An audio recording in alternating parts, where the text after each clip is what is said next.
아침 6시 알람이 울리지 않았습니다. 오랫동안 그 소리에 눈을 떠왔는데 오늘은 그냥 조용했습니다.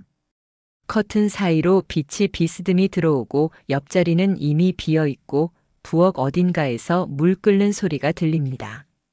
평범한 아침입니다. 그런데 왠지 낯설었습니다. 은퇴를 하고 나서 많은 분들이 그런 느낌을 받는다고 합니다. 달라진 건 없는데 뭔가 달라진 것 같은 그 묘한 감각. 일이 있던 자리에 갑자기 빈자리가 생긴 것 같은 느낌. 그 빈자리를 처음에는 무엇으로 채워야 할지 몰라 멍하니 서 있게 되는 경험. 아마 이 글을 듣고 계신 분들 중에도 그런 아침을 보낸 적이 있으실 겁니다. 은퇴는 분명히 축하받아야 할 일입니다. 오랫동안 일해왔으니까요. 자녀를 키웠고 집을 지켰고 누군가를 먹여 살렸고 그 긴 시간을 버텨냈으니까요. 그런데 막상 그 자리를 내려놓고 나면 이상하게도 기쁨보다는 조용한 공허함이 먼저 찾아오는 경우가 많습니다. 그리고 그 공허함 안에서 문득 이런 생각이 떠오릅니다. 나는 이제 뭘 하며 살아야 하지? 사실 그 질문은 처음 받아보는 질문이기도 합니다. 지금까지 살아오는 동안 대부분의 시간은 누군가가 정해준 틀 안에서 움직여 왔으니까요. 학교가 있었고 직장이 있었고 가족이 있었습니다. 해야 할 일들이 늘 앞에 놓여 있었고 그것들을 하나씩 해나가는 것이 삶이었습니다. 그런데 은퇴 이후에는 처음으로 아무도 숙제를 내주지 않습니다. 아무도 시간표를 만들어주지 않습니다. 처음으로 진짜로 자기 자신의 시간이 생겼습니다. 어떤 사람들은 그 자유가 눈부시게 좋다고 합니다. 하지만 또 어떤 사람들은 그 자유가 무겁게 느껴진다고도 합니다. 그리고 솔직히 말씀드리면 처음에는 대부분이 그 무게를 느낍니다. 그건 이상한 일이 아닙니다. 자유가 무겁게 느껴진다는 건 그만큼 그 자유를 진지하게 받아들이고 있다는 뜻이기도 하니까요. 그렇다면 이 새로운 시간 앞에서 사람들은 어떻게 살아가게 될까요?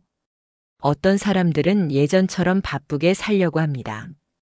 동창 모임에 나가고 경로당에 들르고 여기저기 여행을 다니고 무언가 계속 하고 있어야 안심이 된다는 듯 움직입니다.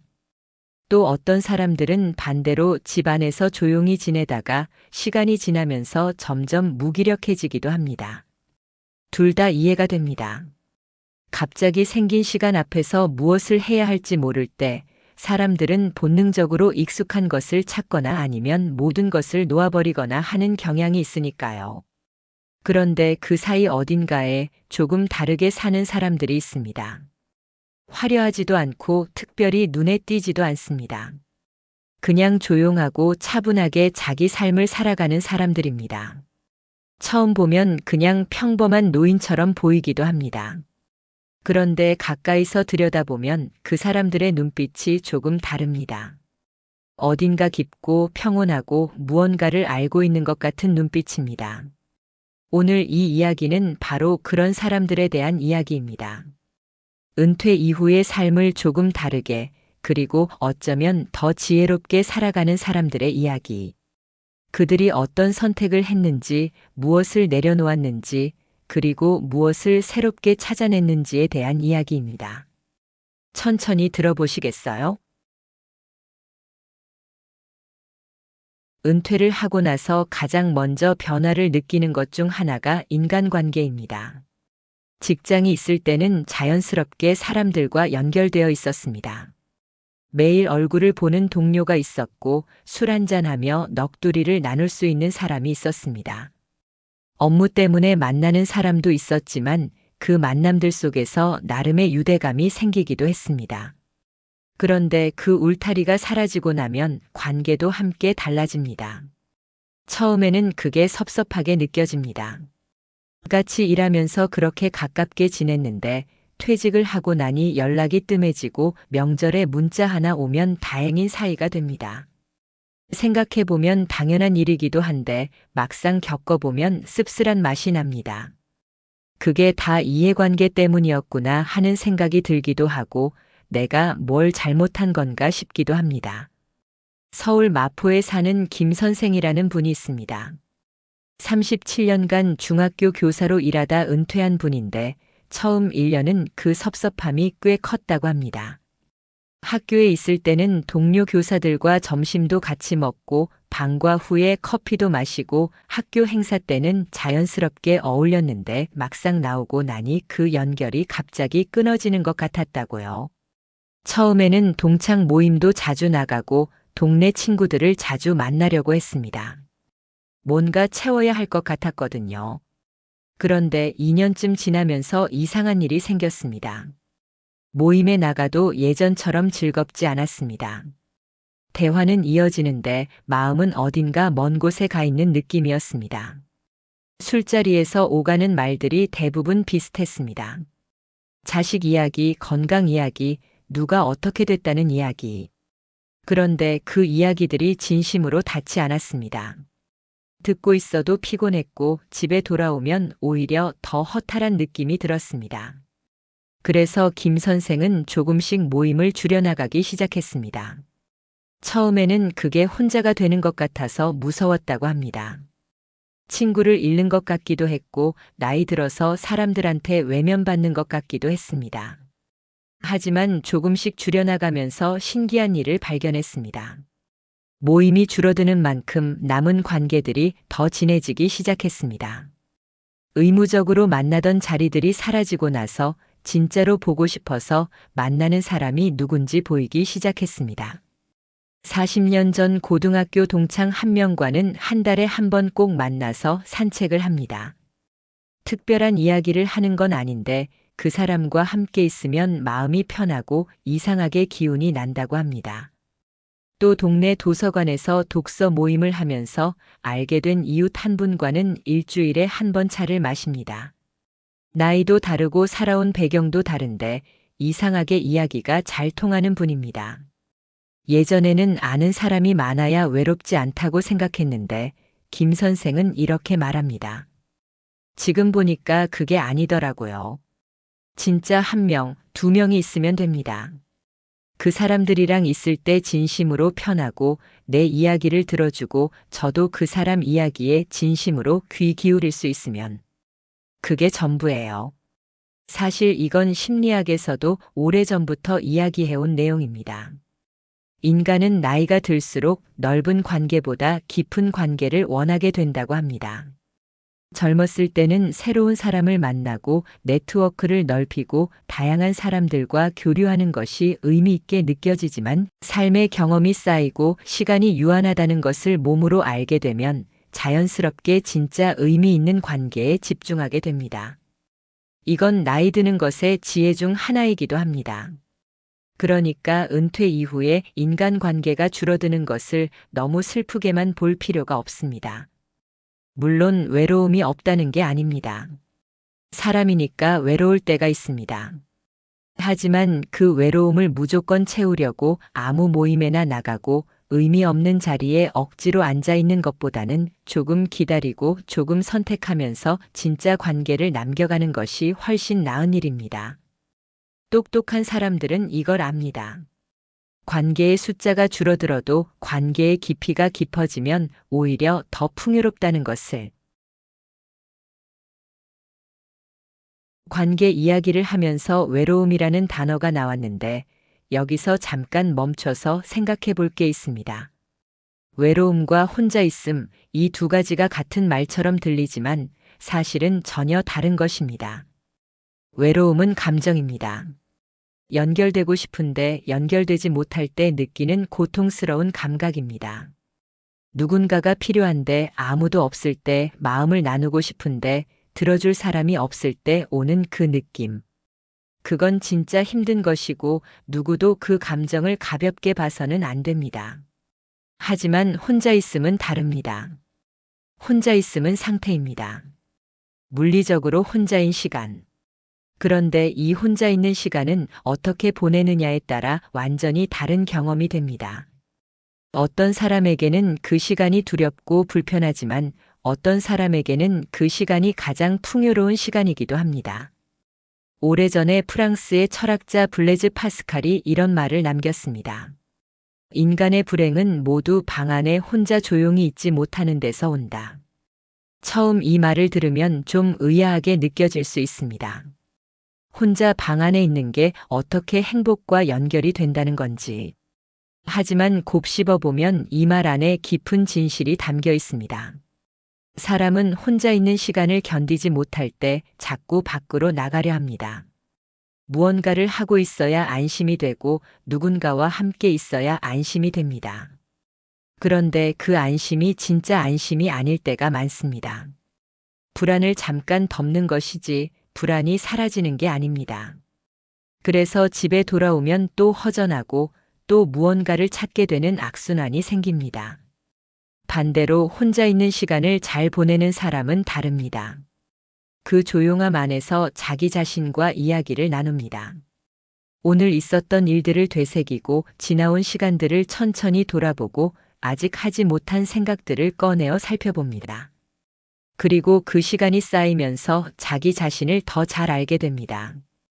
경기도 수원에 사는 박할머니라는 분이 있습니다. 74세이고 10년 전에 남편을 먼저 보내고 지금은 혼자 살고 있습니다. 주변에서는 처음에 걱정을 많이 했습니다. 혼자 있으면 우울해진다, 자식들 근처로 가야 한다, 요양원을 알아보라는 말도 들었습니다.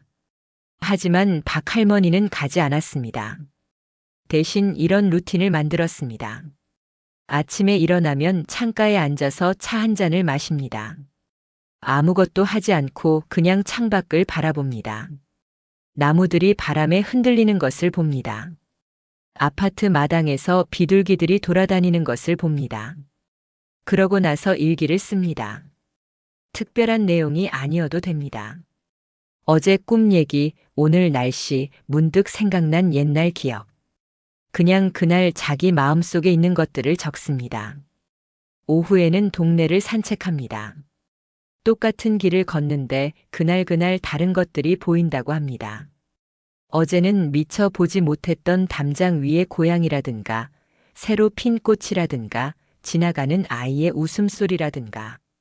그리고 저녁에는 책을 읽거나 좋아하는 음악을 들으며 하루를 마칩니다. 이게 너무 단순하게 들리시나요? 그런데 박할머니는 이렇게 말씀니다. 요즘이 내 인생에서 가장 행복한 시간인 것 같아요. 이상하죠? 혼자인데. 근데 진짜로 그래요. 예전에는 너무 바빠서 나 자신을 들여다볼 시간이 없었거든요. 지금은 시간이 내 거예요. 온전히. 혼자 있는 시간을 두려워하지 않고 오히려 즐길 수 있게 된다면 그건 정말 큰 자유입니다. 아무도 나를 평가하지 않고 아무에게도 맞출 필요 없이 그냥 나 자신으로 있을 수 있는 시간. 그 시간이 충분히 쌓이면 사람은 이상하게도 더 여유로워집니다. 더 따뜻해집니다. 혼자 있음을 잘 견디는 사람이 함께 있을 때도 더 좋은 사람이 됩니다. 은퇴 이후의 삶에서 조용히 사람을 갉아먹는 것 중 하나가 바로 비교입니다.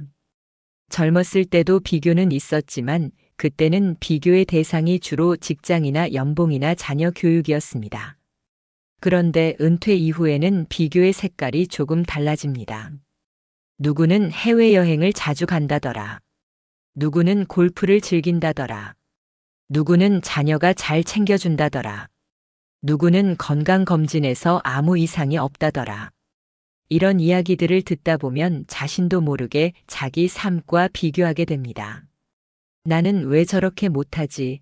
나는 왜 저런 복이 없지? 하는 생각들이 슬그머니 올라옵니다. 그리고 더 미묘한 비교도 있습니다. 나보다 늦게 은퇴한 사람이 아직도 현역에서 활동하고 있다거나 나보다 젊어 보이는 친구를 만났다거나 손주를 더 잘 돌보는 다른 할머니 이야기를 들었다거나 이런 크고 작은 비교들이 쌓이면 자기 자신이 어딘가 부족한 사람처럼 느껴지게 됩니다. 그런데 조금만 냉정하게 생각해 보면 비교라는 것이 얼마나 이상한 행동인지 알 수 있습니다. 나는 나고 다른 사람은 다른 사람입니다. 서로 다른 인생을 살아왔고 다른 몸을 가지고 있고 다른 운을 타고났습니다. 그 두 사람을 하나의 잣대로 줄 세우는 것 자체가 처음부터 말이 안 되는 일입니다. 하지만 우리는 살면서 그 말이 안 되는 행동을 끊임없이 반복합니다.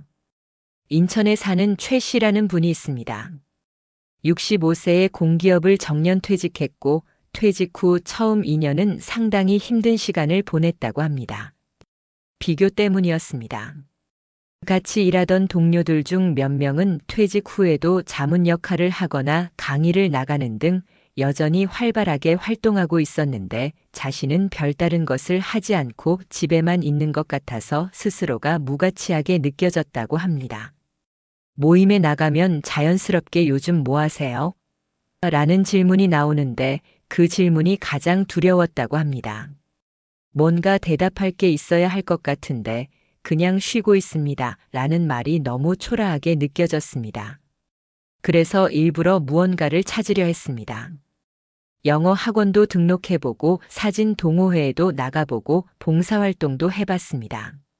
그런데 마음속에서 그게 진심으로 하고 싶은 일이어서가 아니라 남들한테 뭔가 하고 있다고 말할 게 필요해서 하는 것이었습니다.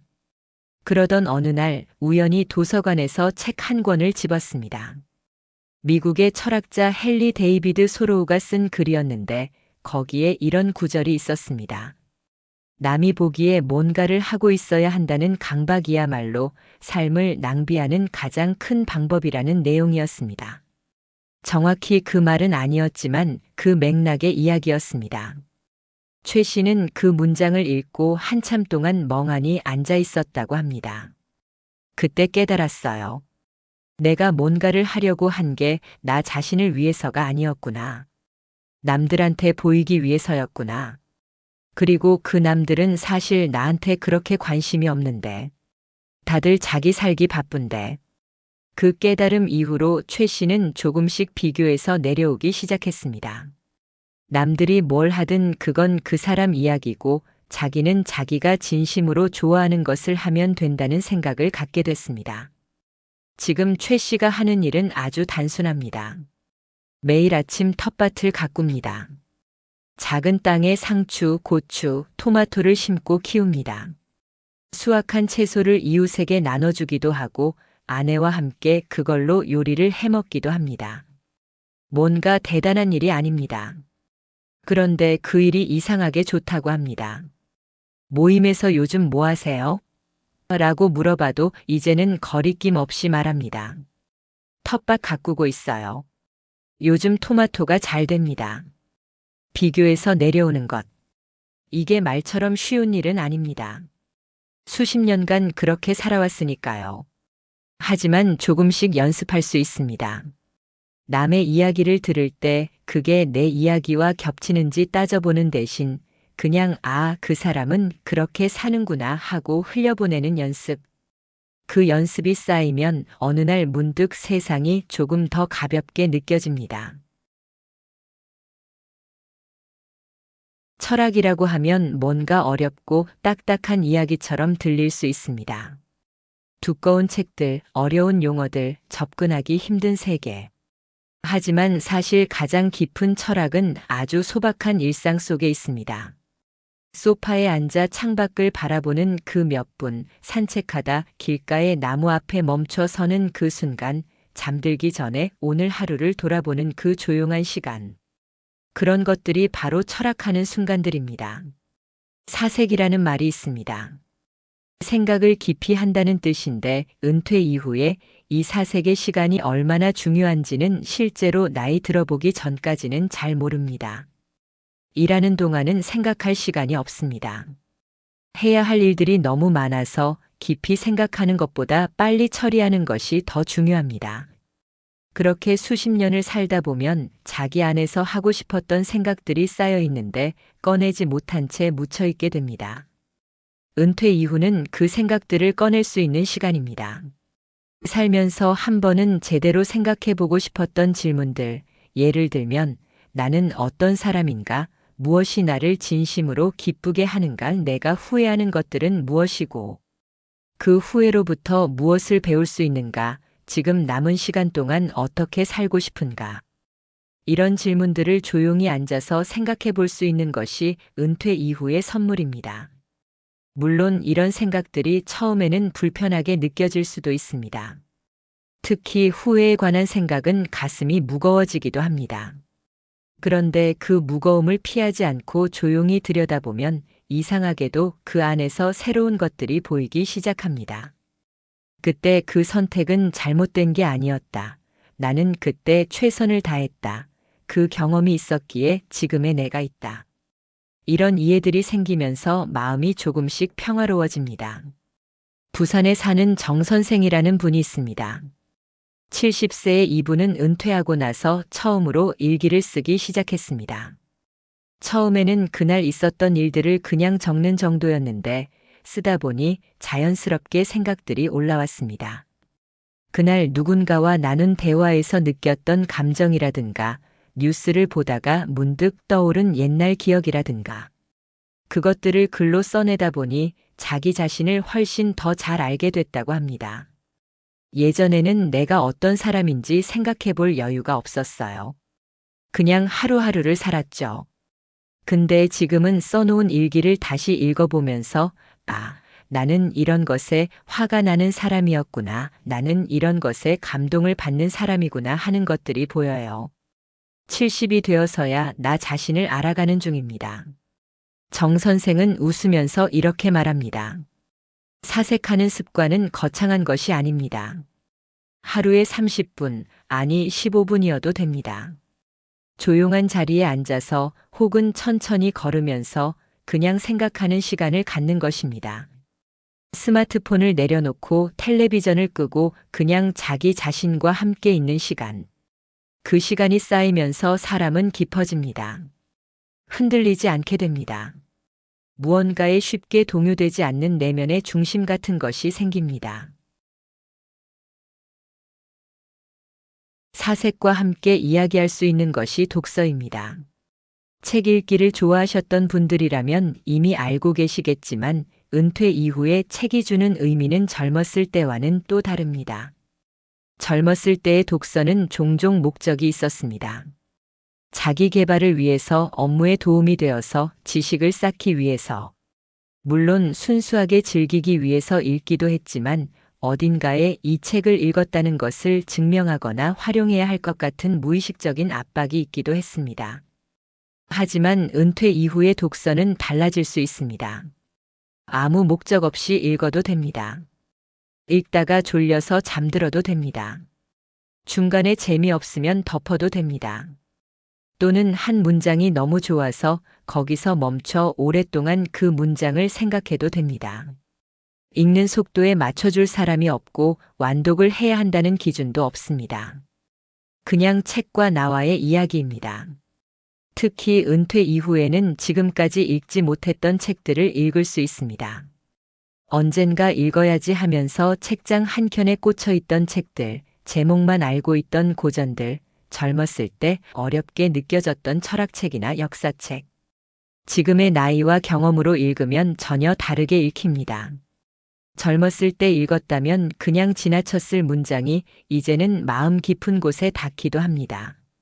한 가지 흥미로운 이야기가 있습니다. 워런 버핏이라는 투자가를 아시나요? 세계에서 가장 성공한 사람 중 하나로 꼽히는 그는 은퇴한 지금도 매일 하루 시간의 상당 부분을 독서에 씁니다. 누군가가 성공의 비결이 뭐냐고 물었을 때 그는 매일 독서하는 것이라고 답했습니다. 돈을 잘 버는 방법을 배우기 위해서가 아니라 그냥 지식을 쌓는 것 자체가 복리처럼 작용한다고 했습니다.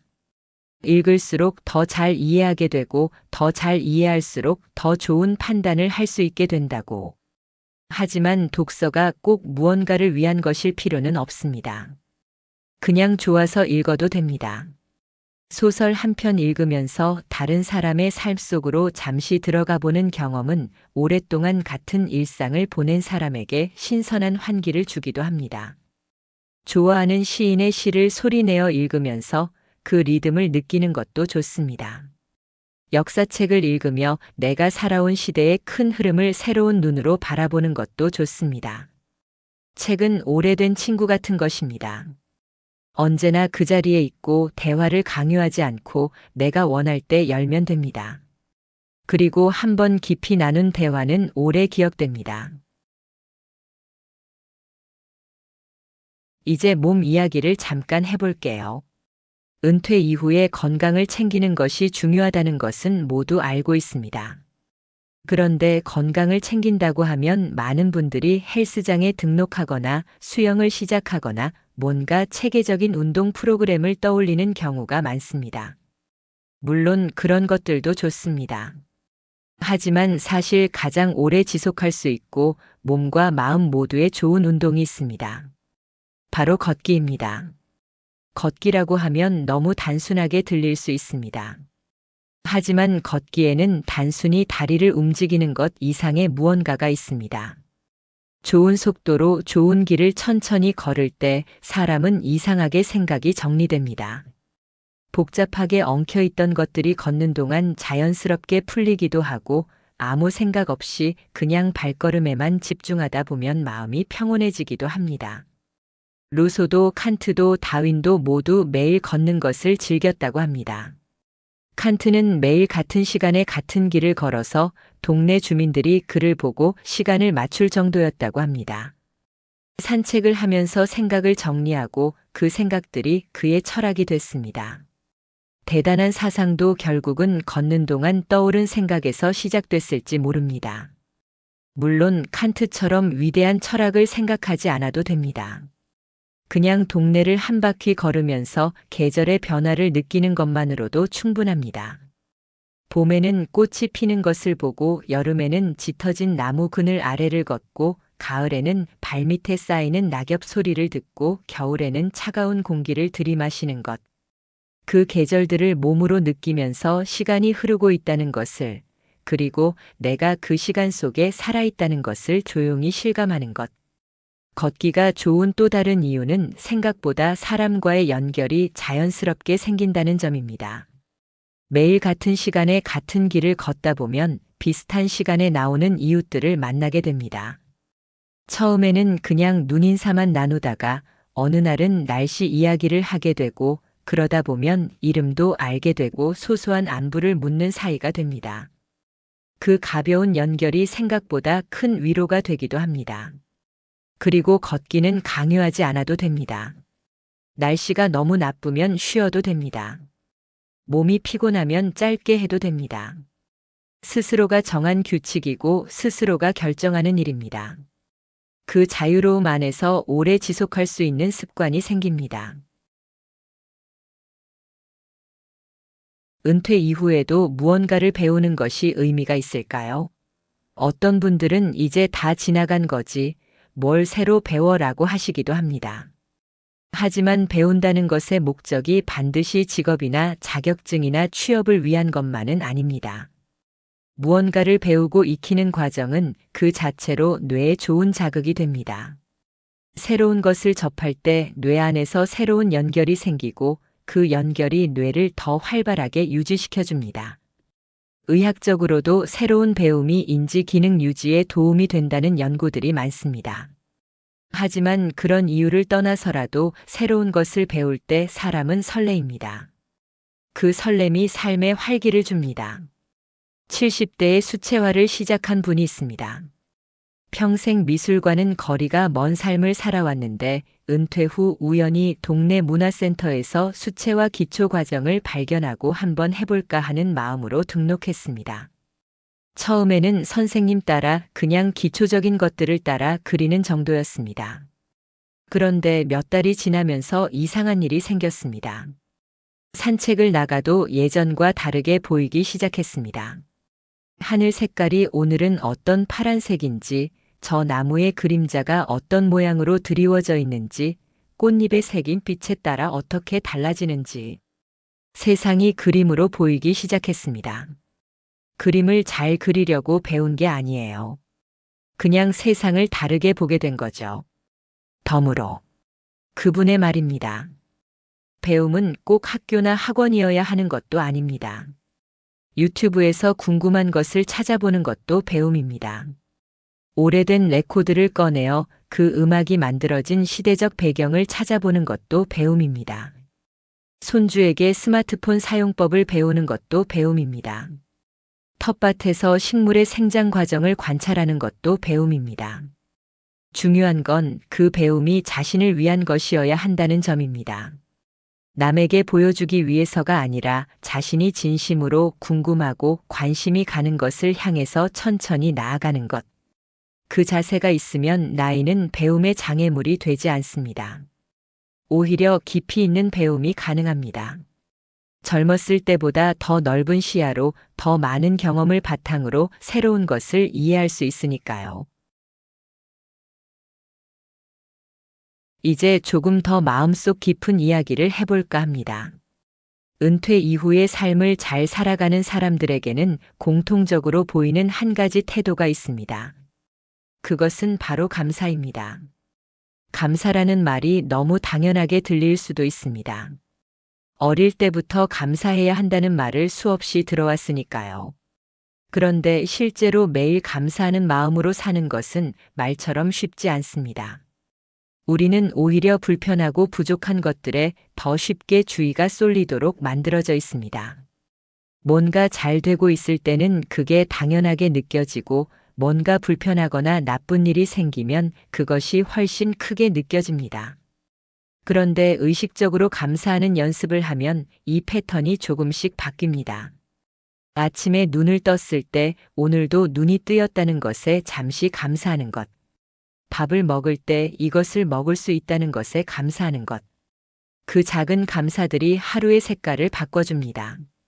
어떤 분이 이런 말을 했습니다. 젊었을 때는 행복하기 위해서 무언가가 필요하다고 생각했어요. 더 좋은 집, 더 많은 돈, 더 좋은 직장. 그런데 나이 들어서 보니까 행복은 뭔가가 생기면 오는 게 아니에요.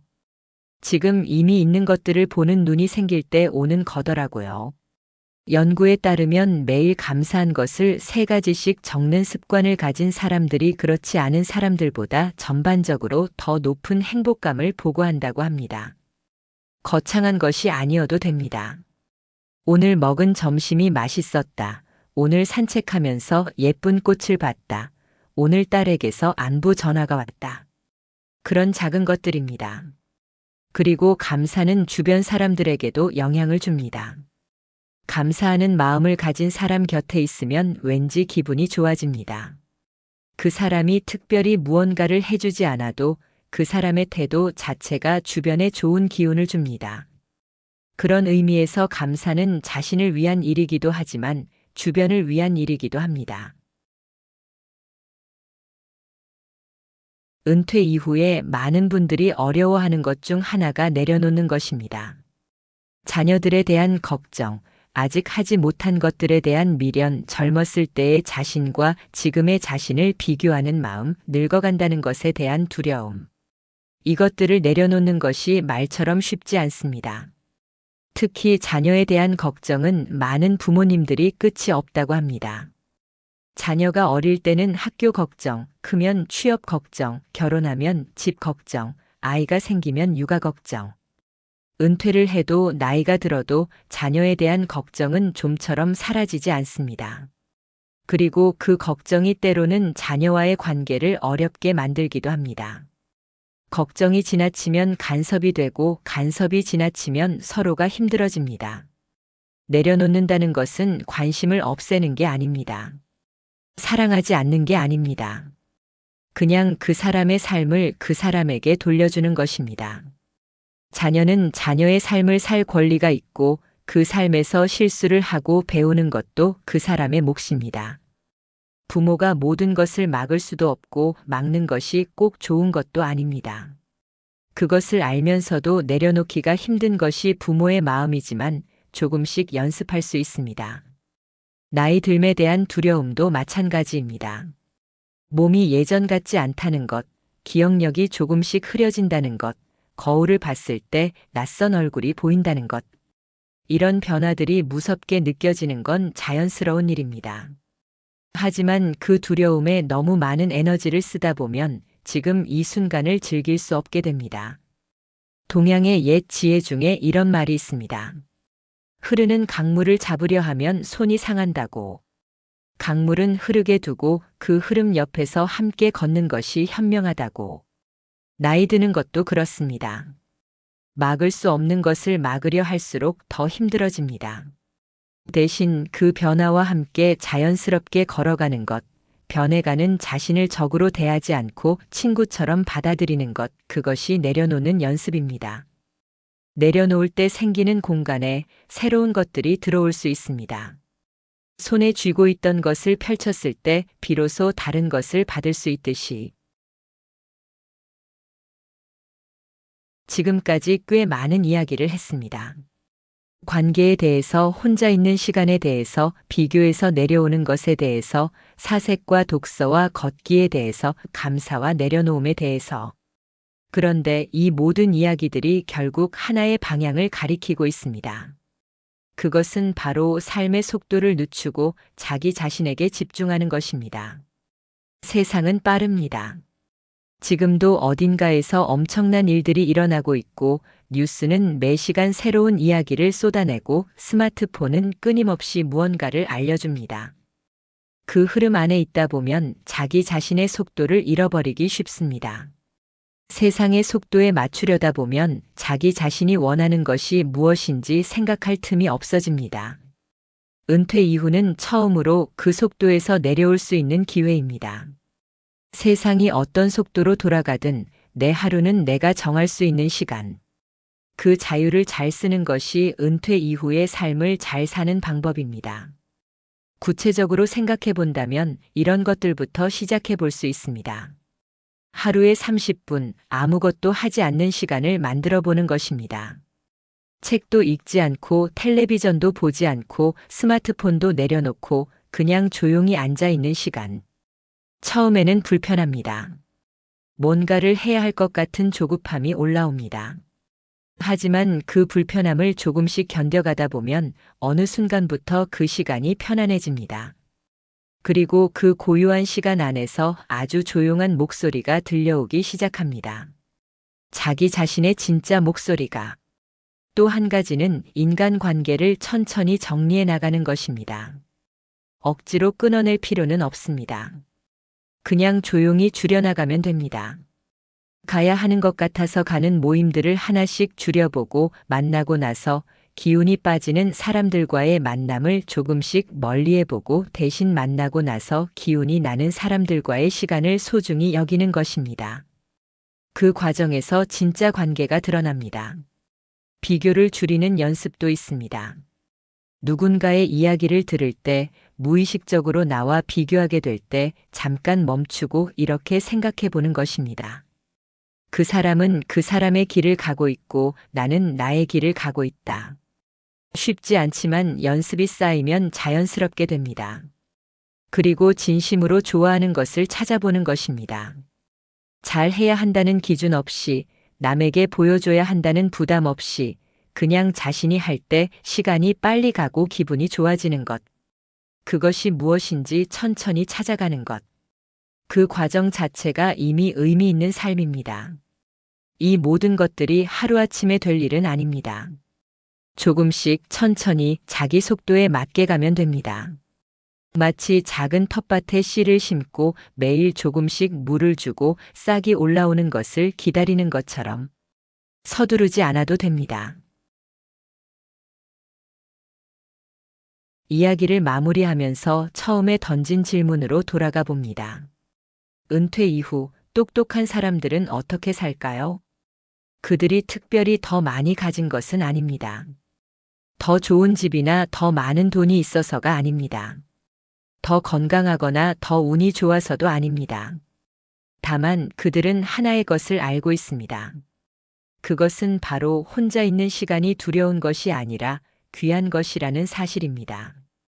외로움은 내가 연결을 원하는데 연결되지 못할 때 오는 것입니다. 하지만 고독은 다릅니다. 고독은 스스로 선택한 혼자의 시간입니다. 아무것도 증명하지 않아도 되는 시간, 아무에게도 맞출 필요가 없는 시간, 그냥 나 자신으로 있을 수 있는 시간. 그 시간 안에서 사람은 깊어집니다. 고요해집니다. 그리고 역설적으로 더 사람을 잘 사랑할 수 있게 됩니다. 오래 살았다는 것은 많은 것을 잃었다는 뜻이기도 합니다. 친구를 잃고 부모를 잃고 때로는 배우자를 먼저 보내기도 합니다. 몸도 예전 같지 않고 기억도 가끔 흐려집니다. 그 상실들이 쌓이면서 나이 드는 것이 슬프게 느껴질 수 있습니다. 그런데 한편으로 오래 살았다는 것은 그만큼 많은 것을 경험했다는 뜻이기도 합니다. 많은 계절을 받고 많은 사람들을 만났고 많은 순간들을 살아냈습니다. 그 모든 경험들이 지금의 나를 만들었습니다. 그 경험들을 바탕으로 조용히 살아가는 것. 화려하지 않아도 많은 사람들이 알아봐 주지 않아도 자기 자신의 리듬으로 자기 자신의 하루를 살아가는 것. 그것이 어쩌면 가장 지혜로운 삶의 방식일지 모릅니다. 잘 사는 삶이 무엇인지에 대해 세상은 많은 이야기를 합니다.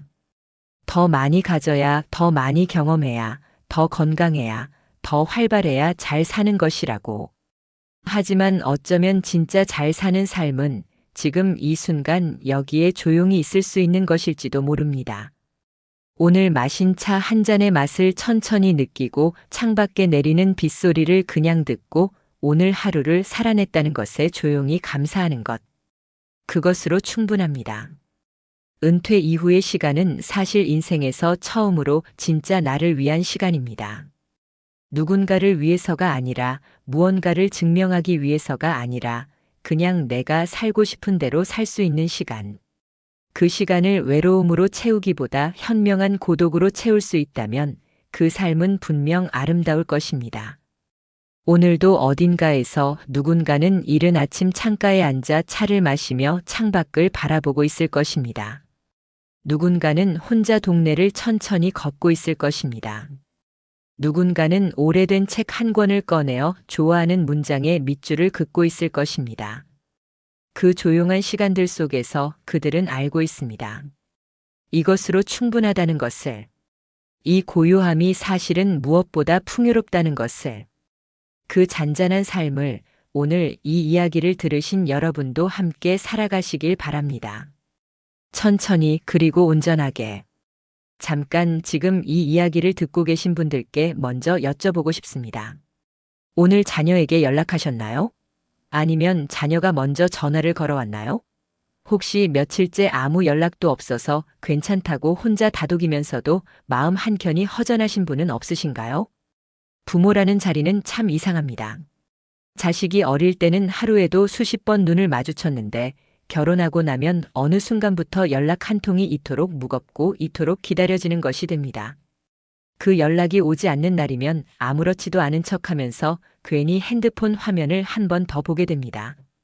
혹시 진동이 울렸나 싶어서, 그냥 한 번 더 확인하고 싶어서. 오늘 드리고 싶은 이야기는 바로 그 마음에 관한 것입니다. 자녀와의 연락 어떻게 해야 할까요? 어떻게 해야 서운하지 않고 어떻게 해야 관계가 멀어지지 않으며 어떻게 해야 부모로서 진심으로 존중받을 수 있을까요? 오늘 이 자리에서 그 이야기를 천천히 함께 나눠보려 합니다. 처음부터 말씀드리고 싶은 것이 있습니다. 지금 자녀와의 연락이 뜸하고 섭섭한 마음이 드신다면 그것은 당신 잘못이 아닙니다.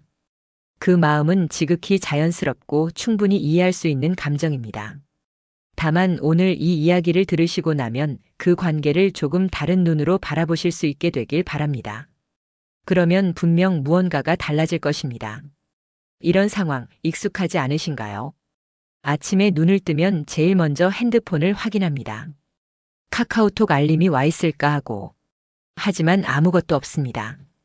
어제도 없었고 그제도 없었습니다. 전화를 먼저 드릴까 생각하다가 바쁠 텐데 방해가 될까봐 그냥 기다리기로 합니다. 그렇게 하루가 지나고 또 하루가 지납니다. 이번 주에 한 번도 자녀에게서 연락이 오지 않았습니다. 아들은 회사 일이 바쁘고 며느리는 아이 키우느라 정신이 없겠지. 그렇게 이해하려 합니다. 딸은 남편과 맞벌이라 저녁도 늦게 먹는다고 했으니까. 그러다 결국 참다 내가 먼저 전화를 겁니다. 잘 있지? 짧은 통화 끝에 수화기를 내려놓으면서 뭔가 허전한 기분이 드는 건 왜일까요? 그런데 연락이 오는 경우를 생각해보면 대부분 용건이 있을 때입니다. 명절 때 언제 오시냐고, 이번 주 토요일에 애 좀 봐주실 수 있냐고, 아니면 아버지 그 서류 어떻게 발급하는지 아세요? 이런 식으로. 용건이 끝나면 전화도 끊깁니다. 아무렇지 않게 끊깁니다. 명절이 돌아오면 또 마음이 복잡해집니다. 일주일 전부터 장을 보고 전을 부치고 국을 끓입니다. 온 가족이 다 모이는 날이 기다려지기도 하고 한편으로는 또 그 짧은 시간이 안타깝기도 합니다. 와서 밥 먹고 핸드폰 들여다보고 아이가 보채면 일찍 간다고 일어섭니다. 가고 나면 설거지를 하면서 별말도 못 나눴구나 싶습니다. 손주 돌봄은 또 어떻습니까? 다들 아실 겁니다. 어린이집 방학이 되거나 아이가 아프거나 갑자기 출장이 생기면 전화가 옵니다. 어머니, 이번 주에 좀 부탁드려도 될까요? 그 말 한마디에 이것저것 챙기고 달려갑니다. 사흘이고 나흘이고 돌봐드립니다.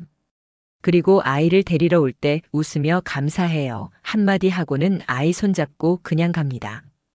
고마운 마음이야 있겠지 하고 혼자 이해합니다. 그런데 그 이해가 조금 씁쓸할 때가 있습니다. 돈 이야기도 빠질 수 없습니다. 집 장만할 때 보태줬고 차 살 때 보태줬고 손주 학원비도 몇 달 냈습니다. 그때마다 당연하다고 생각했습니다. 부모니까 도와줄 수 있을 때 도와줘야지. 그런데 가끔은 그 돈이 오간 이후에도 연락은 여전히 뜸합니다. 그 사실이 서운한 건지 아니면 내가 욕심이 많은 건지 혼자서 헷갈릴 때가 있습니다. 문제는 자녀가 아니라 관계의 패턴입니다. 여기서 한 가지 중요한 이야기를 드리고 싶습니다. 자녀가 나쁜 사람이 된 걸까요? 아니면 부모 마음을 몰라주는 불효자가 된 걸까요? 많은 분들이 그렇게 생각하실 수도 있습니다. 하지만 제가 오늘 드리고 싶은 이야기는 그게 아닐 수 있다는 것입니다. 이 상황의 본질은 자녀가 나쁜 사람이 된 것이 아니라 오랫동안 굳어져 온 관계의 패턴 때문이라는 것입니다. 그 패턴은 사실 우리가 함께 만들어 온 것입니다. 자녀가 만들고 부모도 함께 만들어 온 것입니다. 생각해 보십시오. 자녀가 어릴 때부터 지금까지 부모는 무엇을 해왔습니까? 필요한 게 있으면 채워줬습니다. 힘들다고 하면 도와줬습니다. 말 안 해도 먼저 알아서 챙겼습니다. 밥은 차려져 있고 돈은 필요하면 있고 문제가 생기면 해결해 줬습니다. 그것이 부모의 사랑이었고 그것이 자녀를 키우는 방식이었습니다. 그런데 그 과정에서 자녀는 무의식적으로 하나를 배우게 됩니다. 부모는 항상 거기 있다. 부모는 항상 해준다. 내가 연락하지 않아도 부모는 괜찮다. 내가 무심하게 대해도 부모는 이해해준다. 이것은 자녀가 나쁜 마음을 먹은 것이 아닙니다. 그렇게 학습이 된 것입니다. 심리학에서는 이것을 당연함의 습관화라고 부릅니다. 어떤 관계에서든 한쪽이 항상 주기만 하고 상대방이 항상 받기만 하면 받는 쪽은 그것을 당연하게 여기게 됩니다. 감사함이 사라지는 것이 아니라 감사함을 느낄 기준선 자체가 올라가는 것입니다. 더 많이 해줘야만 감사하게 느껴지고 평소에 해주는 것은 그냥 일상이 되어버리는 것입니다. 더 중요한 것이 있습니다. 부모가 먼저 연락하고 먼저 챙기고 먼저 도와주는 패턴이 반복되면 자녀는 자연스럽게 기다리는 사람이 됩니다. 내가 연락하지 않아도 부모가 연락하겠지, 내가 묻지 않아도 부모가 알아서 하겠지, 이런 생각이 몸에 배는 것입니다. 이것은 자녀의 잘못이 아닙니다. 그렇게 관계가 형성된 것입니다. 그렇다면 이 패턴을 바꾸려면 어떻게 해야 할까요? 자녀를 탓해야 할까요? 섭섭하다고 말해야 할까요? 아니면 그냥 참아야 할까요? 오늘 드리고 싶은 답은 이 셋 중 어느 것도 아닙니다. 진짜 변화는 부모 자신이 먼저 바뀌는 것에서 시작됩니다. 그 이야기를 지금부터 천천히 드리겠습니다. 박정숙 씨 이야기. 경남 진주에 사는 박정숙 씨는 올해 65입니다. 남편 이영철 씨와 함께 작은 과일 가게를 운영하며 50대까지 살았고 몇 해 전 가게를 접은 뒤로는 집에서 주로 지냅니다. 슬아의 자녀가 둘 있는데 큰아들 민준이는 서울에서 회사를 다니고 며느리 수진 씨와 함께 5살 난 손녀 하은이를 키우고 있습니다. 작은 딸 지연이는 부산에서 남편과 함께 자영업을 하며 바쁘게 살고 있습니다.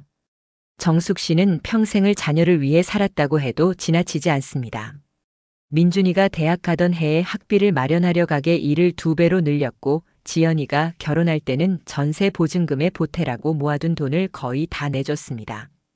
손녀 하은이가 태어났을 때는 산후조리부터 100일이 지날 때까지 서울에 올라가서 직접 밥을 해주고 아이를 돌봤습니다. 그때 무릎을 다쳤는데도 내색 하나 하지 않았습니다. 정숙 씨는 자녀들이 먼저 연락해 오기를 기다렸습니다. 하지만 민준이는 바쁘다는 이유로, 지연이는 사업이 어렵다는 이유로 한 달에 한 번 연락이 올까 말까 했습니다. 명절에는 왔지만 밥 먹고 두어 시간 있다가 가고는 했습니다. 정숙 씨는 서운한 마음이 들 때마다 자식이란 게 다 저렇지, 나도 젊을 때는 그랬을 거야 라고 혼자 달랬습니다. 가장 힘든 때는 아플 때였습니다. 지난해 봄 정숙 씨가 허리 통증으로 사흘을 제대로 못 일어난 적이 있었습니다. 남편이 병원에 데려가긴 했지만 자녀들에게는 말하지 않았습니다. 걱정시키기 싫어서, 알아서 연락 올 것 같기도 해서. 그런데 아무도 연락하지 않았습니다. 사흘 동안 침대에서 혼자 천장을 보면서 정숙 씨는 처음으로 이런 생각을 했습니다. 이건 좀 아닌 것 같다고. 그해 여름 민준이에게서 전화가 왔습니다. 이번 달에 어머니 좀 올라오실 수 있어요? 하은이 어린이집이 한 달 방학인데 수진이 엄마 몸이 좋지 않아서요. 정숙 씨는 잠깐 멈칫했습니다. 평소 같았으면 알았어, 바로 올게 했겠지요. 그런데 그날은 왠지 그 말이 쉽게 나오지 않았습니다. 전화를 끊고 남편한테 말했습니다. 나 이번엔 좀 생각해봐야겠어. 남편이 이상하다는 눈빛으로 물었습니다. 왜, 무슨 일이야? 정숙 씨는 말했습니다. 나는 항상 가고 싶어서 가는 건지 안 갈 수 없어서 가는 건지 모르겠어. 내가 거절하면 어떻게 될지 몰라서 그냥 가는 건 아닌지. 남편은 한동안 말이 없었습니다. 그날 밤 정숙 씨는 오래된 일기장을 꺼냈습니다. 자녀들이 어릴 때부터 간간히 써온 일기였는데 펼쳐보니 온통 자녀 이야기뿐이었습니다. 민준이 시험 결과, 지연이 발표회, 민준이 취직, 지연이 결혼, 하은이 탄생. 정숙 씨 자신 이야기는 거의 없었습니다. 정숙 씨가 무얼 먹었는지, 무얼 하고 싶었는지, 무얼 좋아했는지 그런 이야기는 거의 없었습니다. 그 일기장을 보면서 정숙 씨는 조용히 울었습니다. 서러운 울음이 아니었습니다. 뭔가를 오래도록 잃고 살았다는 걸 이제야 알게 된 것 같은 이상한 울음이었습니다. 정숙 씨는 결심했습니다. 달라져야겠다고. 자녀를 사랑하지 않겠다는 것이 아니라 나를 좀 더 사랑하면서 자녀와 관계를 맺어야겠다고. 그렇게 하지 않으면 나도 힘들고 결국 자녀와의 관계도 오래갈 수 없다는 걸 어렴풋이 느꼈습니다. 민준이에게 다시 전화를 걸었습니다. 민준아, 이번에 어머니가 올라가기는 좀 어려울 것 같다. 무릎도 요즘 좀 안 좋고 어머니도 요즘 좀 쉬고 싶어. 혹시 다른 방법이 없을까? 전화기 너머로 잠시 침묵이 흘렀습니다. 민준이가 조금 당황한 듯한 목소리로 말했습니다. 아, 그래요? 알겠어요. 다른 방법 찾아볼게요. 전화를 끊고 나서 정숙 씨는 가슴이 두근거렸습니다. 미안한 마음도 있었지만 동시에 이상하게 속이 시원하기도 했습니다. 아, 거절해도 되는구나. 아, 내 상황을 말해도 되는구나. 그 당연한 사실을 65에 처음으로 몸으로 느꼈습니다. 그로부터 몇 달이 흘렀습니다. 정숙 씨는 몇 가지를 바꿔나갔습니다. 먼저 연락하는 횟수를 조금 줄였습니다. 매일 문자를 보내던 것을 이틀에 한 번으로 바꿨습니다. 그리고 연락할 때는 길고 무거운 말 대신 짧고 가벼운 말로 했습니다. 오늘 날씨 좋더라. 아빠가 텃밭에 상추 심었어. 이런 식으로. 그리고 자녀가 바빠 보이면 먼저 전화를 줄였습니다. 부담 줄래? 나중에 연락해. 라고 먼저 말해줬습니다. 처음에는 아무것도 달라지지 않는 것 같았습니다. 오히려 더 뜸한 것 같기도 했습니다. 그런데 2달쯤 지났을 때 민준이에게서 먼저 전화가 왔습니다. 엄마 잘 지내시죠? 그냥 목소리 듣고 싶어서요. 정숙 씨는 잠깐 눈을 감았습니다. 그 짧은 말 한마디가 오랫동안 기다려온 말인 것 같았습니다. 지연이도 바뀌었습니다. 부산에 내려가면 밥 사줄게요. 엄마가 좋아하는 거 먹으러 가요. 작은 말이지만 예전에는 없던 말이었습니다. 정숙 씨가 바뀌니까 자녀도 조금씩 달라졌습니다. 당연하게 여겼던 어머니가 어느 순간 한 사람으로 보이기 시작한 것입니다. 정숙 씨는 요즘 동네 문화센터에서 수채화 수업을 듣습니다. 젊었을 때 그림 그리는 걸 좋아했는데 자녀 키우면서 완전히 잊고 살았습니다. 일주일에 2번 수업이 있고 같이 배우는 친구들과 가끔 점심도 먹습니다. 작고 사소한 일상이지만 정숙 씨는 요즘 그 시간이 참 좋습니다. 일방적인 사랑이 관계를 멀어지게 만드는 이유. 정숙 씨 이야기를 들으시면서 어떤 마음이 드셨나요? 어디선가 본 것 같은 이야기, 내 이야기 같은 이야기였나요? 아마 많은 분들이 그러셨을 거라 생각합니다. 부모의 사랑은 무조건적이라고들 합니다. 그리고 그 말은 사실입니다. 하지만 그 무조건적인 사랑이 때로는 관계를 오히려 약하게 만들 수 있다는 사실을 우리는 잘 이야기하지 않습니다. 왜 그럴까요? 관계는 결국 균형을 필요로 합니다. 한쪽이 계속 주기만 하고 다른 쪽이 계속 받기만 하면 받는 쪽은 자신도 모르게 주는 쪽을 가볍게 여기게 됩니다. 그것이 인간의 심리입니다. 어렵게 얻은 것은 소중히 여기고 쉽게 얻은 것은 당연히 여기는 것. 이건 나쁜 마음이 아니라 그냥 인간의 자연스러운 심리입니다. 부모가 자녀에게 늘 먼저 연락하고 늘 먼저 챙기고 늘 먼저 도와주면 자녀 입장에서 부모는 언제든지 거기 있는 존재가 됩니다. 급할 때, 필요할 때, 도움이 필요할 때 연락하면 되는 존재. 그게 나쁜 마음이 아니라 그렇게 굳어진 패턴인 것입니다. 그리고 여기에 시대 변화도 더해집니다. 지금의 30, 40대 자녀들은 우리 세대와는 전혀 다른 세상을 살고 있습니다. 양쪽이 다 일하고 아이도 키우고 집도 갚고 자신들의 건강도 챙겨야 합니다. 시간이 없는 것이 아니라 시간을 나눠야 하는 곳이 너무 많은 것입니다. 예전처럼 매주 부모님 댁에 들르고 매일 전화드리는 자녀를 기대하기는 구조적으로 어려운 시대가 되었습니다. 그렇다고 자녀가 부모를 사랑하지 않는 것은 아닙니다. 바쁜 자녀도 마음 한켠에는 부모 생각이 있습니다. 다만 그 마음이 행동으로 이어지는 것이 점점 어려워지는 세상인 것입니다. 그 현실을 이해하면서 동시에 부모로서 자신을 잃지 않는 방법, 그것이 오늘 드리고 싶은 핵심입니다. 존중받는 부모가 되는 10가지 방법. 이제 구체적인 이야기를 드리겠습니다. 이 방법들은 자녀를 바꾸는 방법이 아닙니다. 부모 자신이 조금씩 달라지는 방법입니다. 그리고 부모가 달라지면 자녀도 조금씩 달라지게 됩니다. 그 사실을 기억하면서 들어주시기 바랍니다. 첫 번째, 먼저 연락하는 횟수를 줄여보세요. 처음에 이 말을 들으면 거부감이 드실 수 있습니다. 내가 연락을 안 하면 자녀가 더 멀어지는 거 아닌가 하고요. 그런데 반대입니다. 부모가 항상 먼저 연락하면 자녀는 내가 연락 안 해도 부모가 하겠지 라는 생각이 자리를 잡게 됩니다. 부모의 연락이 당연한 것이 되는 것입니다. 이번 주부터 딱 하루 먼저 연락하는 것을 참아보세요. 문자를 보내고 싶어도 전화를 하고 싶어도 하루만 기다려보세요. 자녀가 연락해 올 수도 있고 오지 않을 수도 있습니다. 하지만 그 실험 자체가 중요합니다.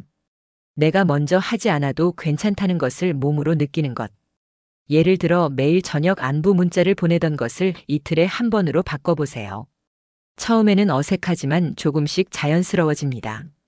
두 번째, 짧고 가볍게 연락하세요. 연락을 할 때 길고 무거운 이야기보다는 짧고 가벼운 것이 더 효과적입니다. 오늘 텃밭에 방울토마토가 빨갛게 익었어. 이번 주 날씨 좋다더라. 나들이 가면 좋겠다. 이런 식의 짧은 연락은 자녀에게 부담을 주지 않고 오히려 자연스럽게 대화를 이어가게 합니다. 반면에 요즘 왜 연락이 없니? 손주는 잘 크고 있니? 밥은 챙겨 먹니? 이런 연락은 자녀 입장에서 무겁습니다. 짧게 답해야 하는데 긴 이야기가 담겨 있으니까요. 가벼운 연락이 쌓이면 어느새 대화가 익숙해지고 자녀도 자연스럽게 연락을 더하게 됩니다. 세 번째, 용건 없이 연락해 보세요. 부모가 자녀에게 연락할 때 늘 무언가를 확인하거나 부탁하거나 걱정이 담긴 이야기를 하면 자녀 입장에서 전화 받는 것이 조금 무거워질 수 있습니다. 그래서 가끔은 아무 이유 없이 연락해 보세요. 이번 주에 장미꽃이 예쁘게 피었는데 사진 찍어서 보냈어. 그냥. 요즘 드라마 재밌는 거 있니? 이런 가벼운 연락 한 번이 안부 확인 전화 10번보다 관계를 훨씬 따뜻하게 만들 수 있습니다. 자녀도 이 연락에는 짧게 편하게 답할 수 있으니까요. 네 번째, 자녀의 시간을 존중하세요. 전화를 걸 때 지금 통화 가능해? 라고 먼저 묻는 것. 이 작은 습관 하나가 관계를 많이 바꿉니다. 자녀 입장에서는 부모가 내 시간을 존중해 준다는 느낌을 받습니다. 그리고 그 느낌이 쌓이면 자녀도 부모와의 통화를 부담스럽지 않게 여기게 됩니다. 혹시 바빠서 나중에 전화하기 어려우면 문자로 짧게 답해줘도 돼 라고 먼저 여유를 주는 것도 좋습니다. 자녀 시간을 배려할수록 자녀는 부모에게 더 솔직하게 연락하게 됩니다. 다섯 번째, 거절하는 연습을 해보세요. 이게 가장 어렵습니다. 자녀가 부탁을 하면 거절하기가 힘듭니다. 거절하면 자녀가 실망할 것 같고 관계가 나빠질 것 같습니다. 그런데 사실은 반대입니다. 항상 예스라고 하는 부모보다 가끔 어렵다고 솔직하게 말하는 부모를 자녀는 더 사람으로 대하게 됩니다. 이번 주에 와달라고 했는데 내 몸이 좀 안 좋아서 어렵겠어 라고 말해보세요. 처음에는 어색하고 미안하겠지만 그 말 한 번이 나를 지키는 연습이 됩니다. 자녀도 부모가 한 사람으로서 자신의 상황을 이야기할 수 있다는 걸 알게 되면 부모를 더 존중하게 됩니다. 여섯 번째, 나만의 삶을 되찾으세요. 자녀에게 집중하면 할수록 자녀의 연락 하나하나가 너무 크게 느껴집니다. 연락이 안 오면 하루가 허전하고 짧게 답하면 마음이 서운해집니다. 그 감정이 커지면 자녀와의 관계도 힘들어집니다. 취미를 찾으세요. 오래전에 하고 싶었던 것, 자녀 키우면서 잊었던 것. 수채화도 좋고 등산도 좋고 글쓰기도 좋습니다. 친구와 밥 한 끼 먹는 것도 충분합니다. 내 삶이 풍성해질수록 자녀의 연락에 덜 매달리게 됩니다. 그리고 자녀 입장에서는 자신만의 삶을 사는 부모가 더 매력적으로 느껴지기도 합니다. 뭔가 이야기 나눠보고 싶은 부모가 되는 것입니다. 일곱 번째, 기대치를 현실에 맞게 조정해 보세요. 일주일에 한 번은 연락이 와야 한다. 명절에는 꼭 와야 한다. 손주 사진은 자주 보내줘야 한다. 이런 기대가 있으면 그게 충족되지 않을 때마다 서운함이 쌓입니다. 그리고 그 서운함은 관계를 조금씩 좁혀갑니다. 기대 자체를 없애라는 것이 아닙니다. 기대를 현실에 맞게 조정해 보자는 것입니다. 한 달에 한두 번 연락이 오면 충분하다. 명절에 얼굴 보면 된다. 이렇게 기준을 낮추면 자녀가 연락할 때 더 기쁘게 받을 수 있습니다. 서운함 대신 반가움이 됩니다. 여덟 번째, 감정을 솔직하게 표현하세요. 서운할 때는 서운하다고 말할 수 있어야 합니다. 아무 말 없이 참다가 나중에 한꺼번에 터지는 것, 또는 애둘러 말하면서 자녀가 알아채기를 기다리는 것은 관계를 복잡하게 만듭니다. 이렇게 말해보세요. 요즘 연락이 좀 뜸해서 어머니가 좀 보고 싶었어. 공격적인 말이 아니라 솔직한 감정 표현입니다. 자녀도 그 말을 들으면 훨씬 쉽게 이해합니다. 내가 연락을 많이 못했구나 라고요. 섭섭하다, 왜 연락을 안 하냐, 이런 말보다 보고 싶었어, 목소리 듣고 싶었어, 이런 말이 훨씬 자녀 마음을 움직입니다. 아홉 번째, 감사함을 표현하세요. 자녀가 연락해 왔을 때 전화해줘서 고마워 라고 말해보세요. 처음에는 자녀가 어색해할 수도 있습니다. 하지만 이 말 한마디가 내가 부모에게 연락하면 기쁘게 받아준다는 것을 자녀에게 알려줍니다. 그러면 자녀는 부모에게 연락하는 것을 더 자연스럽게 여기게 됩니다. 와줘서 고마워, 데리고 와줘서 고마워. 이런 짧은 감사 표현들이 관계를 부드럽게 만들어줍니다. 감사 표현은 자녀에게 부모와의 시간이 즐거운 것이라는 인상을 심어줍니다. 열 번째, 변화에는 시간이 필요합니다. 이 모든 방법을 오늘 당장 실천해도 자녀가 갑자기 달라지지 않습니다. 당장 내일부터 매일 전화하지 않습니다. 처음 한두 달은 오히려 더 뜸해지는 것처럼 느껴질 수도 있습니다. 그래도 포기하지 마세요. 오랫동안 굳어진 관계의 패턴은 천천히 바뀝니다. 몇 달이 걸릴 수도 있고 1년이 걸릴 수도 있습니다. 하지만 분명히 바뀝니다. 정숙 씨가 그랬듯이 부모가 달라지면 자녀는 반드시 느낍니다. 당연하게 여겼던 어머니가 한 사람으로 보이기 시작합니다. 그때부터 관계가 달라집니다. 조급해하지 마시고 천천히 가세요. 오늘 이 긴 이야기를 여기까지 들어주셔서 감사합니다. 이야기를 듣는 내내 어떤 분은 고개를 끄덕이셨을 것이고 어떤 분은 눈가가 촉촉해지셨을 수도 있습니다. 어떤 감정이든 그 감정이 바로 당신이 이 이야기와 함께한 증거입니다. 한 가지만 꼭 기억해 주셨으면 합니다. 당신은 충분히 잘 살아오셨습니다. 자녀를 위해 수십 년을 헌신했고 가정을 위해 자신을 뒤로 미루며 살아오셨습니다. 그 삶은 아무도 빼앗아갈 수 없는 진심이었습니다. 자녀가 그걸 몰라준다고 해도 그 삶의 가치가 줄어드는 것은 아닙니다. 이제는 조금 다른 방향으로 걸어가셔도 됩니다. 자녀를 사랑하되 자신도 사랑하는 방향으로. 자녀를 기다리되 자신의 삶도 함께 채우는 방향으로. 자녀에게 기대하되 그 기대가 서운함이 되지 않도록 스스로를 돌보는 방향으로. 존중받는 부모는 모든 것을 다 해주는 부모가 아닙니다. 자신을 존중할 줄 아는 부모입니다. 자신의 감정을 이야기할 수 있는 부모입니다. 필요할 때는 거절할 수 있는 부모입니다. 자신만의 삶이 있는 부모입니다. 그런 부모에게 자녀는 더 가까이 다가오게 됩니다. 당연한 존재가 아니라 진심으로 소중한 사람으로 다가오게 됩니다. 오늘부터 딱 한 가지만 바꿔보세요. 연락을 하루 참아보는 것도 좋고 짧고 가벼운 문자 한 통을 보내는 것도 좋습니다.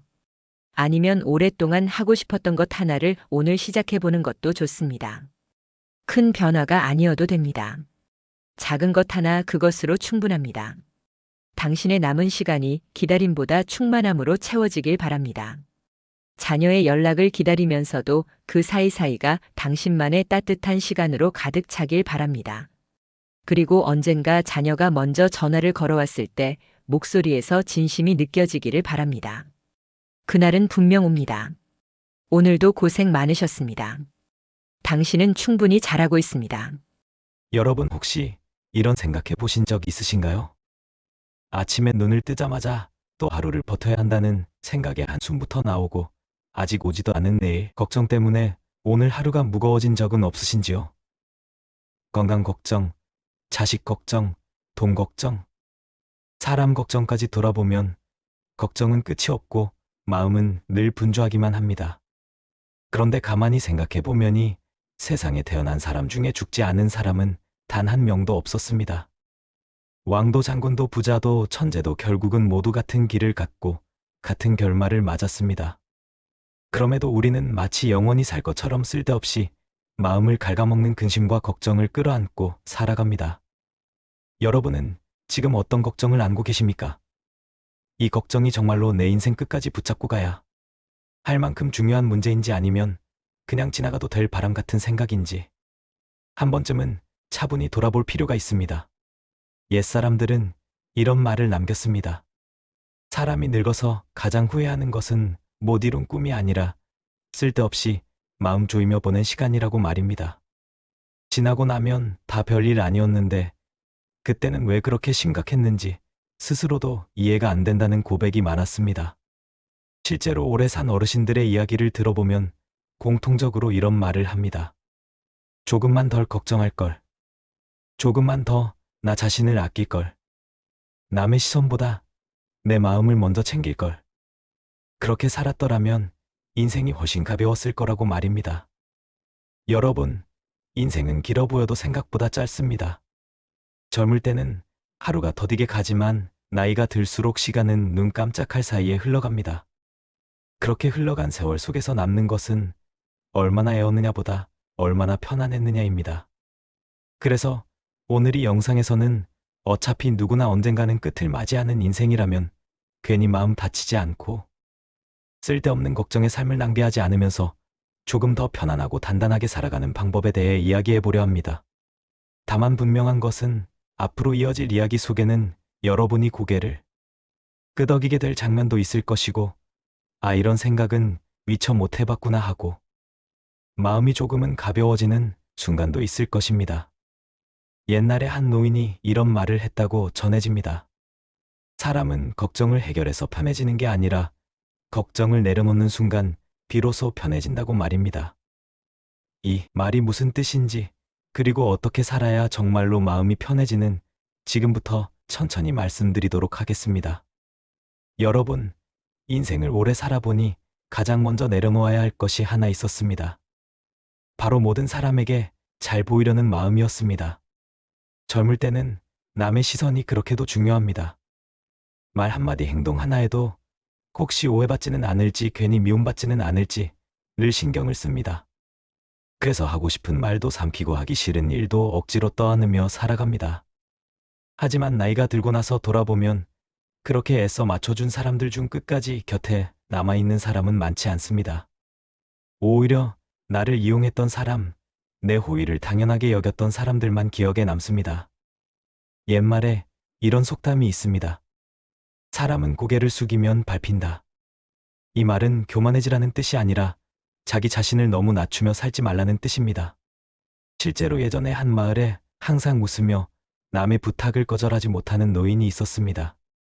반일도 대신해주고 돈도 빌려주고 자기 일보다 남의 일을 먼저 챙겼습니다. 사람들은 그 노인을 착하다고 불렀지만 정작 힘들 때 곁에 남아준 사람은 거의 없었습니다. 노인이 병으로 쓰러졌을 때 늘 도움을 받던 이웃들은 바쁘다는 핑계로 나타나지 않았습니다. 그때 노인은 이렇게 말했다고 합니다. 평생 남을 편하게 해주느라. 정작 나는 한 번도 편해본 적이 없었다고 말입니다. 여러분, 이 이야기가 남 이야기처럼 들리십니까? 아니면 마음 한켠이 조금 찔리십니까? 사람은 나이가 들수록 선택과 집중이 필요합니다. 모두를 만족시키려는 삶은 결국 누구도 만족시키지 못합니다. 특히 자기 자신을 가장 먼저 잃게 됩니다. 현명했던 옛사람들은 말했습니다. 친구는 많을수록 좋은 것이 아니라 마음 편한 사람이 한 명만 있어도 충분하다고 말입니다. 이 말은 나이가 들수록 더 깊이 와닿습니다. 여러분이 오늘 하루 누군가의 눈치를 보느라 마음이 불편했다면 그건 이미 너무 애쓰고 있다는 신호입니다. 싫은 것은 싫다고 말할 수 있는 용기, 부탁을 거절해도 잠을 편히 잘 수 있는 마음. 이것이야말로 노년에 반드시 지켜야 할 태도입니다. 사람은 결국 혼자 옵니다. 그리고 혼자 떠납니다. 그 사이의 시간만큼은 조금은 이기적으로 살아도 괜찮습니다. 아니, 오히려 그래야 오래 편안합니다. 지금까지 살아오면서 여러분은 충분히 참아왔고, 충분히 버텨왔고, 충분히 남을 배려하며 살아오셨습니다. 이제부터는 나를 불편하게 만드는 관계부터 조금씩 내려놓아도 괜찮습니다. 이것이 바로 어차피 사람은 다 죽는 인생에서 가장 먼저 실천해야 할 삶의 태도였습니다. 여러분, 사람들에게 잘 보이려는 마음을 내려놓기 시작하면 이상하게도 마음이 먼저 편해집니다. 그리고 그 다음에 찾아오는 변화는 생각보다 훨씬 큽니다. 예전에는 전화 한 통에도 마음이 조급해집니다. 이 사람이 무슨 부탁을 하려는 건 아닐지, 괜히 거절하면 관계가 틀어지는 건 아닐지 이런 생각이 먼저 앞섭니다. 그래서 몸이 아파도 기분이 내키지 않아도 습관처럼 네 알겠다고 말해버립니다. 하지만 어느 순간부터 그런 전화를 받지 않거나 지금은 어렵다고 말해도 세상이 무너지지 않는다는 걸 깨닫게 됩니다. 관계가 멀어질 사람은 어차피 그 정도의 인연이었고 남을 사람은 말 한마디 거절했다고 떠나지 않습니다. 옛날에 이런 이야기가 전해집니다. 한 학자가 평생 제자들을 챙기며 살았습니다. 밥도 사주고 잠자리도 마련해주고 앞길까지 열어주었습니다. 그런데 말년에 병이 들자 그 많은 제자들 중 매일 찾아온 사람은 단 한 명뿐이었다고 합니다. 그 학자는 그제야 웃으며 이렇게 말했다고 합니다. 평생 100명에게 잘해 줬는데 한 명만이라도 진심이었으면 그걸로 충분한 인생이었다고 말입니다. 여러분, 관계의 숫자가 인생의 질을 말해주지는 않습니다. 오히려 숫자가 많을수록 마음은 더 피곤해집니다. 이제는 넓게 사는 인생보다 깊게 사는 인생이 더 중요해지는 나이입니다. 사람을 줄인다는 것은 외로워지자는 말이 아닙니다. 불필요한 감정 소모를 줄이자는 뜻입니다. 쓸데없는 눈치, 끝없는 비교, 괜히 상처받는 말들에서 자기 자신을 지켜내자는 말입니다. 여러분이 어떤 모임에 다녀오고 나서 괜히 마음이 더 무겁고 피곤하다면 그 자리는 이미 여러분에게 맞지 않는 자리입니다. 반대로 말수가 없어도 굳이 애쓰지 않아도 편안한 사람이 있다면 그 사람이 바로 지금 인생에 필요한 사람입니다. 옛사람들은 말했습니다. 마음이 편한 사람이 곁에 있으면 그 집은 이미 절반은 복을 받은 것이라고 말입니다. 이 말은 집이라는 공간이 아니라 사람과 사람 사이를 뜻하는 말입니다. 여러분, 이제는 남의 인생을 살 필요가 없습니다. 남들이 뭐라고 하든 어떻게 보든 그 시선은 잠깐일 뿐입니다. 끝까지 함께 가는 것은 여러분의 몸과 마음입니다. 어차피 사람은 다 죽습니다. 그 마지막 순간에 이 사람 눈치 보느라 힘들었다고 후회하고 싶으신가요? 아니면 그래도 내 마음만큼은 지키며 살았다고 조용히 고개를 끄덕이고 싶으신가요? 지금 이 순간부터라도 모두에게 좋은 사람으로 살겠다는 생각을 내려놓으셔도 됩니다. 그 대신 나에게만큼은 솔직하고 정직한 사람이 되어 보시길 바랍니다. 이것이 첫 번째로 반드시 내려놓아야 할 삶의 태도였고, 이것 하나만 바꿔도 여러분의 남은 인생은 훨씬 가벼워질 수 있습니다. 여러분, 첫 번째 이야기를 들으시면서 마음이 조금은 가벼워지셨을지도 모르겠습니다. 그렇다면 이제 두 번째로 꼭 짚고 넘어가야 할 이야기를 해보겠습니다. 이것은 많은 분들이 알고는 있지만 막상 실천하지 못해 평생을 힘들게 만드는 부분이기도 합니다. 두 번째는 지나간 일과 아직 오지 않은 일을 마음에서 끊어내는 것입니다. 사람은 하루를 살면서 현재 머무르는 시간보다 과거와 미래를 오가는 시간이 훨씬 깁니다. 그때 내가 왜 그런 말을 했을까? 그 선택만 안 했어도 인생이 달라졌을 텐데 이제 와서 무슨 소용인가 싶으면서도 생각은 자꾸 과거로 돌아갑니다. 또 한편으로는 앞으로 몸이 더 아프면 어떡하나, 돈이 떨어지면 어떻게 하나, 자식에게 짐이 되면 어쩌나 하며 아직 오지도 않은 내일을 미리 끌어당겨 괴로워합니다. 하지만 냉정하게 말해보면 과거는 이미 끝났고 미래는 아직 오지 않았습니다. 여러분이 실제로 살아가고 있는 시간은 오직 지금 이 순간뿐입니다. 옛날에 한 어르신이 이런 말을 했습니다. 사람을 가장 늙게 만드는 것은 주름이 아니라 지나간 일을 붙잡고 사는 마음이라고 말입니다. 몸은 아직 괜찮은데 마음이 먼저 늙어버리는 경우를 우리는 주변에서 참 많이 봅니다. 예전에 동네에 평생 장사를 하다 가게를 접은 분이 계셨습니다. 그분은 가게를 접은 뒤에도 매일같이 그 시절 이야기를 했습니다. 그때 건물만 안 팔았어도 그때 직원 말을 안 들었어야 했는데 이뻐처럼 말했지만 그 말이 삶을 바꿔주지는 않았습니다. 오히려 현재의 하루를 더 초라하게 만들 뿐이었습니다. 반대로 어떤 분은 큰 실패를 겪고도 이렇게 말했습니다. 그때는 최선을 다했다. 그러니 이제는 오늘을 살자고 말입니다. 그분은 과거 이야기를 오래 붙잡지 않았고 지금 할 수 있는 소소한 일에 집중했습니다. 산책을 하고 밥을 천천히 먹고 하루를 기록하며 살았습니다. 그 모습이 참 편안해 보였습니다. 여러분, 과거를 돌아보는 것과에 매달리는 것은 전혀 다릅니다. 돌아보는 것은 배움이 되지만 매달리는 것은 족쇄가 됩니다. 미래도 마찬가지입니다. 준비는 필요하지만 걱정은 필요 없습니다. 준비는 행동이지만 걱정은 생각일 뿐입니다. 생각만으로는 아무 문제도 해결되지 않습니다. 옛사람들은 말했습니다.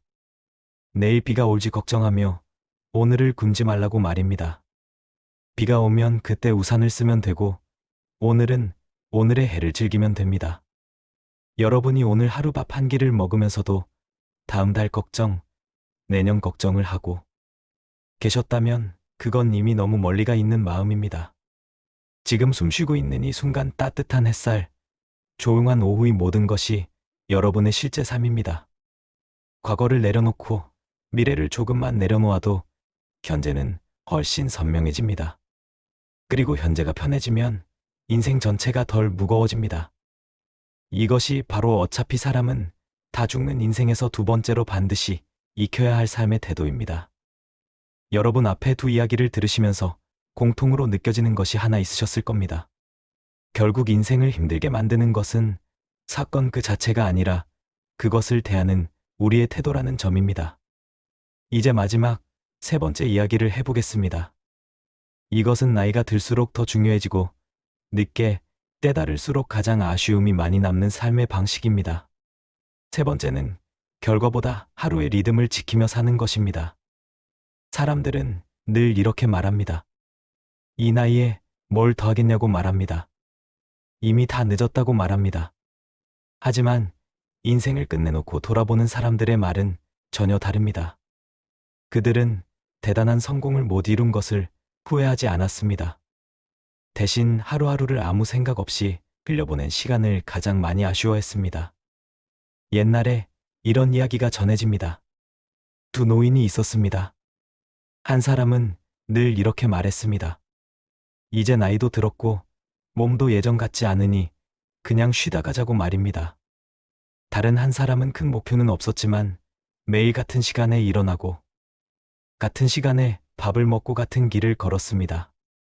시간이 지나자 두 사람의 얼굴은 완전히 달라졌습니다. 아무것도 하지 않던 노인은 점점 기운이 빠졌고 하루가 지루해졌습니다. 반면 하루의 리듬을 지키던 노인은 몸이 완벽하지 않아도 표정이 살아 있었습니다. 여러분, 사람은 목적이 아니라 리듬으로 살아갑니다. 큰 꿈이 없어도 괜찮습니다. 대신 하루가 무너지지 않게 붙잡아 줄 작은 틀이 필요합니다. 아침에 일어나면 창문을 열고 하늘을 한번 보는 일, 정해진 시간에 밥을 먹는 일, 가능한 날에는 짧게라도 밖을 걷는 일, 이런 사소한 반복이 사람을 살게 합니다. 많은 분들이 말합니다. 이 나이에 새로 시작하기가 무섭다고 말입니다. 하지만 사실 두려운 것은 시작이 아니라 공백입니다. 아무 일정도 없고 아무 약속도 없는 하루가 계속되면 마음이 먼저 무너집니다. 옛사람들은 말했습니다.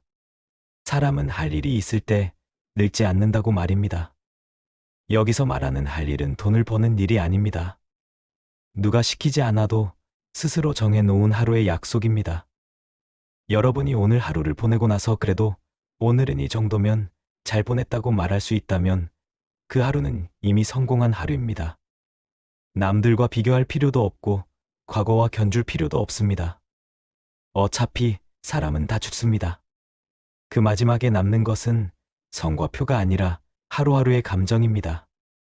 매일 불안하고 조급했던 기억으로 남을지, 그래도 마음만큼은 차분했다고 남을지는 지금 이 순간의 선택에 달려 있습니다.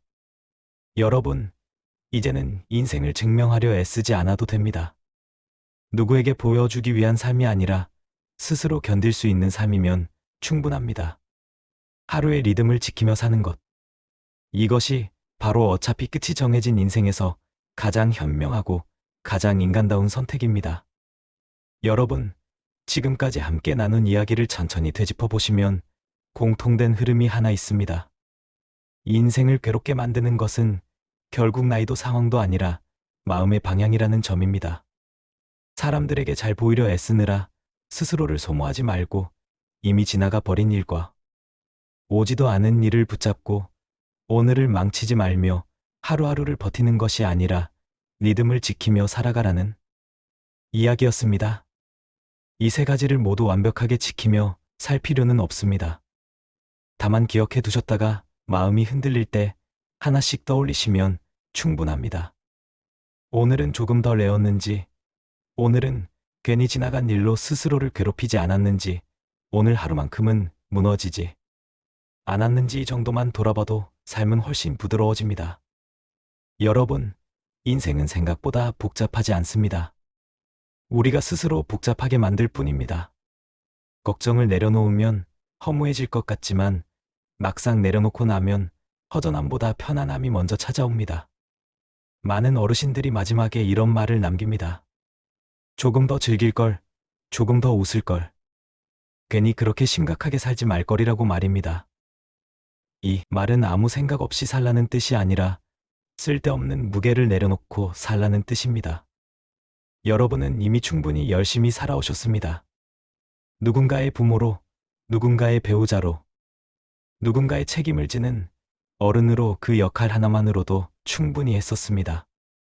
이제는 인생의 후반부를 조금은 느슨하게 살아도 괜찮습니다. 어차피 사람은 다 죽습니다. 이 사실은 슬픈 진실이 아니라 오히려 삶을 가볍게 만들어주는 진실입니다. 끝이 정해져 있기 때문에 지금 이 순간이 더 소중해지는 것입니다. 오늘 하루가 완벽하지 않아도 괜찮습니다.